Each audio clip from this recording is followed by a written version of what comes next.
Valverde'ning zarba darvozabon qaytardi kengisicha. Kengisini qo'shib yubormadi va gol! Rudiger! Qaytgan to'p Rudigerning oyoqlari ostida paydo bo'ldi. Bir lahzadan keyin va Antonio hisobni ochyapti. Valverde qanotga chap tomon Franning uzatmasi, Federico Valverdening zarbasi kerak va shu nuqtada zarba bor va gol! Fede Valverde 14-hududdan birinchi bo'lim oxirida hisobni 2-0 ga yetkazdi, lekin qanday gol bilan do'stlar, qarang. Chiroyli gol va Valverde'dan har doim kutiladigan gol bu. Yana bir pas va Hausundan gol kiritilmoqda 3-0. Bosh bilan gol urmoqda Til Hausun.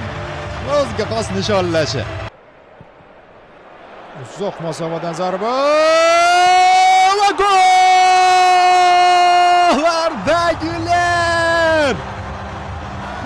Hozirgina gol olmagandardi, lekin qarang qanday gol uryapti, qanday 4-1. Mayli hisobni ham qo'ya turing, Arda. Juda kamdan kam uchraydigan gollardan biri muallifiga aylanmoqda turkiyalik futbolchi. Mana shu tariqa butun jamoa bilan nishonlayapti bu golni.